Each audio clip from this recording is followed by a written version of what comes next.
بسم اللہ الرحمن الرحیم۔ مرزا اسد اللہ خان غالب، غزل نمبر 2، گلزار اردو سیکنڈ ایئر۔ اشعار کی تشریح ہم پڑھیں گے، آپ کو سننی ہوگی انشاءاللہ العزیز۔ غور سے سنیں گے تو سمجھ میں آ جائے گی۔ بہتر یہ کہ اگر آپ ساتھ لکھ سکتے ہیں تو لکھ بھی لیجئے۔ دائم پڑا ہوا تیرے در پر نہیں ہوں میں، خاک ایسی زندگی پہ کہ پتھر نہیں ہوں میں۔ اس میں دائم کا مطلب ہوتا ہے قائم دائم، ہمیشہ ہمیشہ سے پڑا رہنا۔ دروازے کو کہتے ہیں، اور خاک مٹی کو۔ اس میں شاعر یہ مطلب ہے، پہلا شعر ہے، شاعر یہ فرما رہے ہیں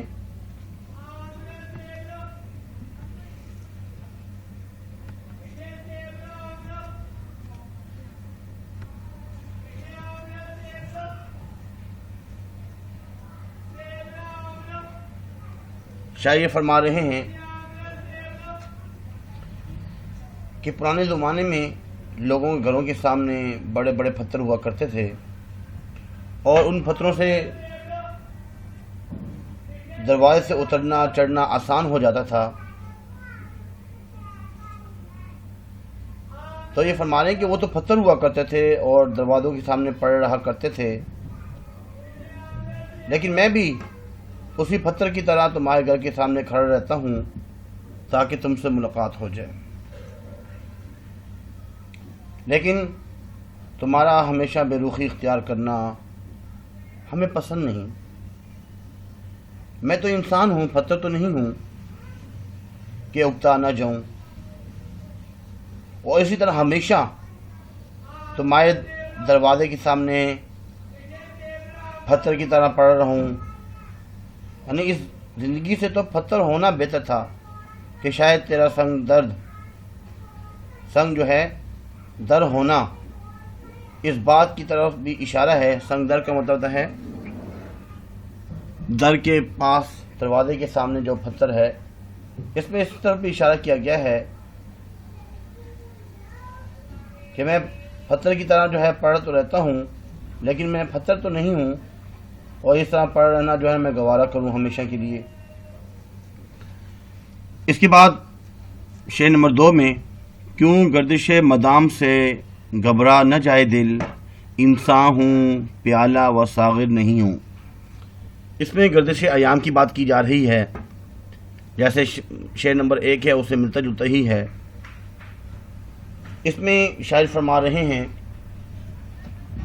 کہ میں نے زندگی جو ہے بہت ہی مشکلات کے ساتھ کاٹی ہے، اور زندگی میں بہت سی تلخیاں ناکامیاں گزری ہیں، جس کی وجہ سے میں پریشان ہوں، در در کی ٹھوکریں کھا رہا ہوں، اور مسلسل مجھے آوارہ گردی کرنی پڑ رہی ہے۔ جیسے شراب کا جو پیالہ ہوتا ہے ساغر، وہ مختلف ہاتھوں میں چکر لگاتا رہتا ہے، کبھی اس طرف، کبھی دوسرے کے پاس، کبھی تیسرے کے پاس، اور وہ مسلسل جو ہے گردش کرتا ہی رہتا ہے۔ مدام کا مطلب ہے مسلسل، دوام، ہمیشہ۔ گردش کا مطلب ہے چکر لگانا۔ وہ جو ساغر یا پیالہ ہے وہ تو مسلسل چکر لگاتے رہتے ہیں، کبھی ایک کے پاس، کبھی دوسرے کے پاس۔ اس سے کیا فرق پڑتا ہے؟ وہ تو پیالہ ہے، ساغر ہے، لیکن میں تو انسان ہوں، میرے دل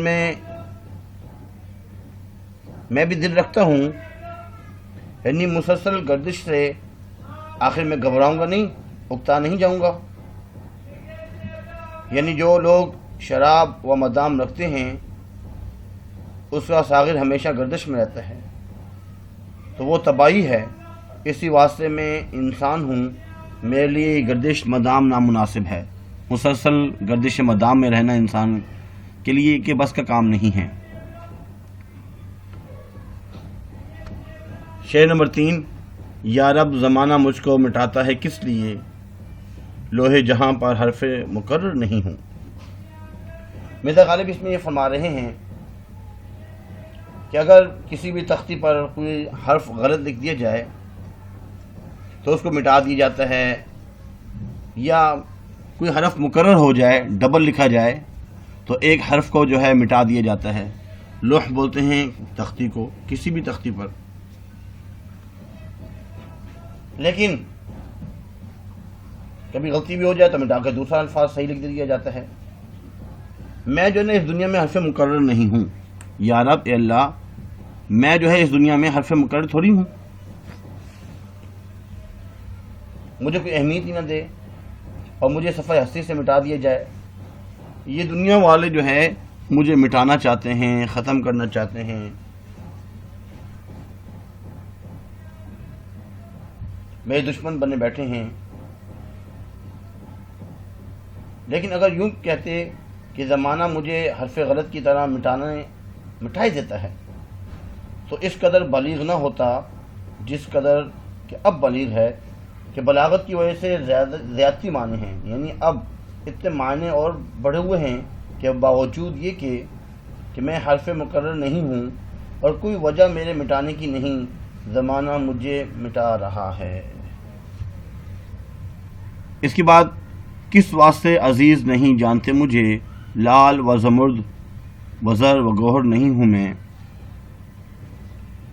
اس شعر میں شاعر فرما رہے ہیں عزیز کا مطلب تو ہوتا ہے عزت والا، عزیز عزت والا۔ لوگ مجھے عزت نہیں دیتے، مجھے عزیز نہیں رکھتے۔ لعل یاقوت کو کہا جاتا ہے، قیمتی پتھر ہے، اور جو زمرد ہوتا ہے یہ سبز رنگ کا جو ہے قیمتی پتھر ہوتا ہے، اور زر، اس میں جو الفاظ لکھا ہے زر سونے کو کہا جاتا ہے، اور گوہر جو ہے قیمتی موتی کو کہا جاتا ہے۔ یہ جو گوہر ہے قیمتی موتی کو کہا جاتا ہے۔ اس میں شاعر فرما رہے ہیں کہ یہ جو سونا، چاندی، زمرد، لال وغیرہ، یہ جو ہیرے جواہرات ہیں، یہ تو وبال دنیا ہیں، اور حضور صلی اللہ علیہ وسلم نے ان اشیاء کو پسند نہیں فرمایا اور کبھی بھی عزیز نہیں رکھا۔ لیکن میں ہیرے جواہرات نہیں ہوں، میں تو حضور صلی اللہ علیہ وسلم کا امتی ہوں، انسان ہوں، اور یہ دنیا کی تمام چیزیں انسانوں کے لیے بنائی گئی ہیں، لیکن لوگ مجھے اس کے باوجود عزیز کیوں نہیں رکھتے۔ اس کے بعد اگلا شعر، رکھتے ہو تم قدم میری آنکھوں سے کیوں دریغ، رتبہ میں مہر و ماہ سے کمتر نہیں ہوں میں۔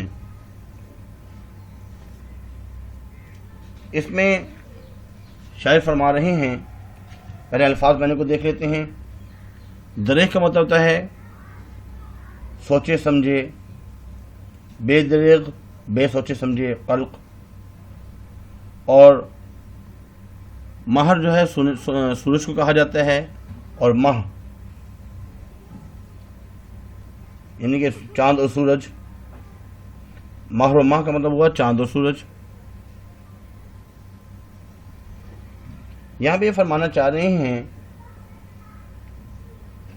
کہ حضور صلی اللہ علیہ وسلم سے محبت کے انداز میں فرما رہے ہیں کہ آپ نے جب شب معراج میں گئے،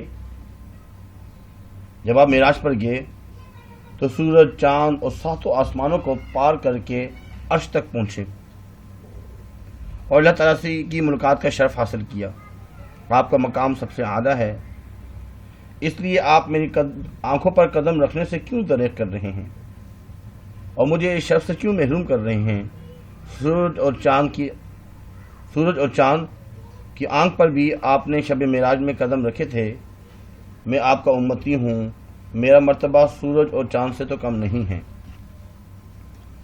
اگلا شعر بھی بالکل سیم اسی کے برابر ہے، کرتے ہو مجھ کو منع قدم بوس کس لیے، کہ آسمان کے بھی برابر نہیں ہوں میں۔ اس میں بھی شاعر یہی فرما رہے ہیں، یہ بھی تلمیح ہے، اس میں شب معراج کا اشارہ کیا گیا ہے۔ قدم بوس کا مطلب ہوتا ہے قدم چومنا۔ اس میں بھی حضور صلی اللہ علیہ وسلم سے محبت کے انداز میں فرما رہے ہیں کہ آپ نے شب معراج میں سورج، چاند اور ساتوں آسمانوں کو پار کر کے عرش تک پہنچے تھے اور اللہ تعالیٰ سے ملاقات کا شرف حاصل کیا۔ آپ کا مقام جو ہے وہ سب سے اعلیٰ ہے، اس لیے آپ مجھے اپنے قدم چومنے سے کیوں منع کر رہے ہیں، قدم بوس ہونے سے کیوں منع کر رہے ہیں، اور مجھے اس شرف سے کیوں محروم کر رہے ہیں؟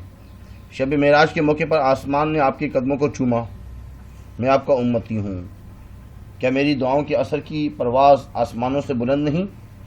میں آسمان کے برابر نہیں ہوں؟ اس لیے آپ مجھ پر کرم فرمائیں اور مجھے اپنے قدم چومنے کا شرف بخشیں۔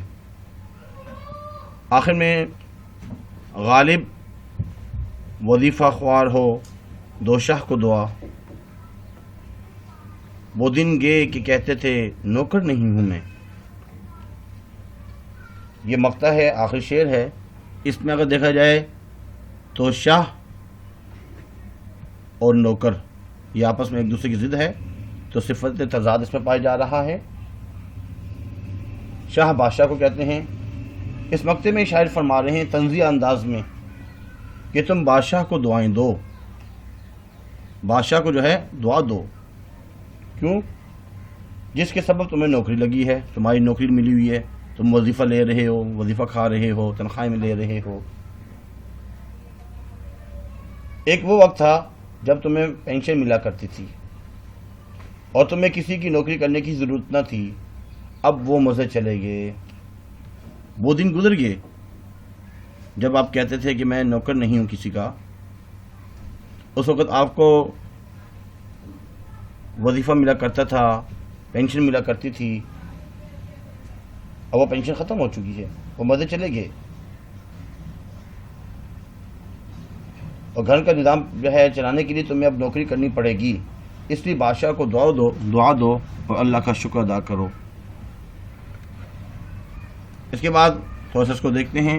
تعارف شاعر لازمی لکھنا ہوتا ہے، کیونکہ اشعار میں کی تشریح میں تعارف شاعر کہا جاتا ہے کہ لکھیں۔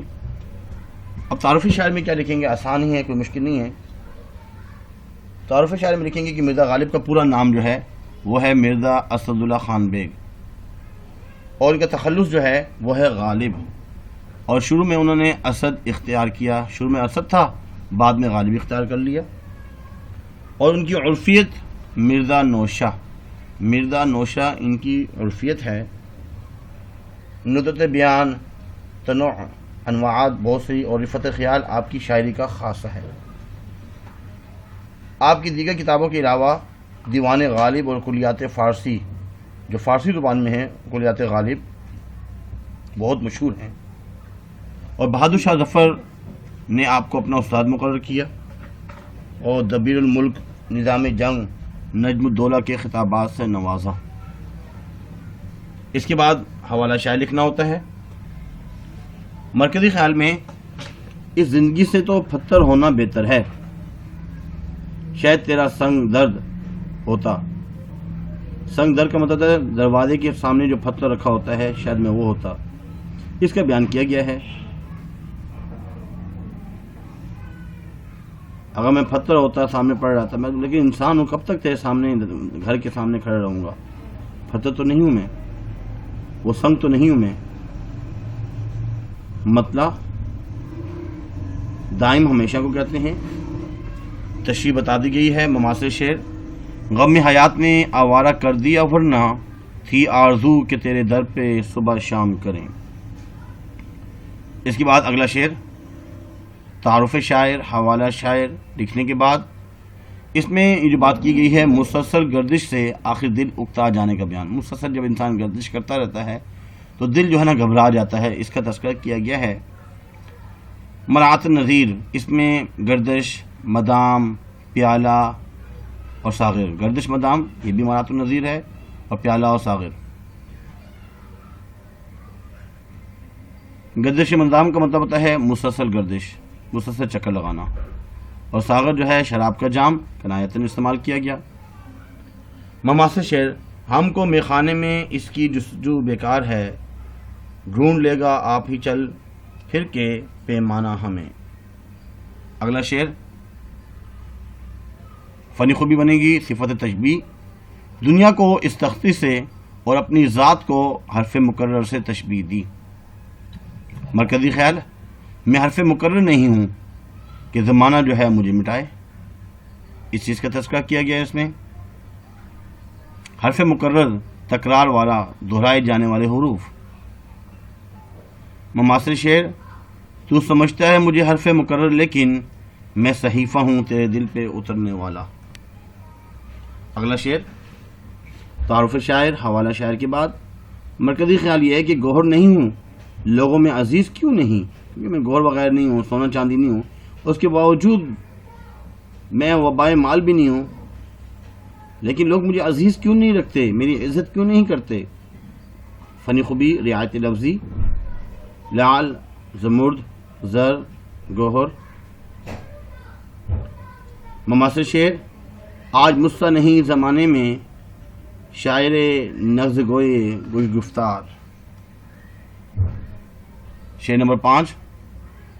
تعارف شاعر حوالہ شاعر کے بعد مرکزی خیال کہ میرا مرتبہ سورج اور چاند سے تو کم تو نہیں اور مجھے اپنے قدم چومنے کا شرف بخشیں.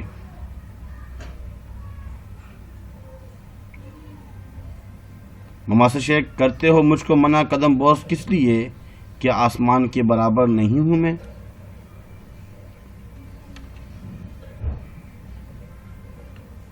تعارف شاعر حوالہ شاعر کے بعد مرکزی خیال میں یہ وہی ہے، اس سے ملتا جلتا ہے. اس میں جو ہے مماثل شعر. رکھتے ہو تم قدم میری آنکھوں سے کیوں دریغ، رتبے میں ماہر و ماہ سے کمتر نہیں ہوں میں. یہ حضور صلی اللہ علیہ وسلم کی محبت میں کہا گیا ہے. شعر نمبر 7. تعارف شاعر حوالہ شاعر کے بعد مرکزی خیال یہ بنے گا کہ وظیفہ ملنے پر بادشاہوں کو دعائیں دینے کا تذکرہ.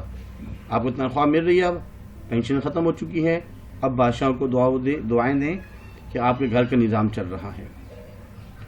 مقطع غزل کا آخری شعر اور صفت تضاد شاہ اور نوکر. مماثل شعر بنے گا. بوڑھا ہوا ہوں قابل خدمت نہیں اسد، خیرات خواہ محض ہوں نوکر نہیں ہوں میں. امید کرتے ہیں لیکچر سمجھ میں آ چکا ہوگا، اور سبسکرائب بھی اگر کیا ہے تو اچھی بات ہے، اگر نہیں کیا برائے مہربانی لازمی سبسکرائب کیجئے، شیئر کیجئے، دوسروں کو بھی لائک کیجئے، اور کمنٹس کرنے ہوں تو اچھی کیجئے. آج کے اتنا ہی کافی ہے. اللہ حافظ. وما علینا الا البلاغ المبین. جزاکم اللہ خیر فاحسن الجزاء.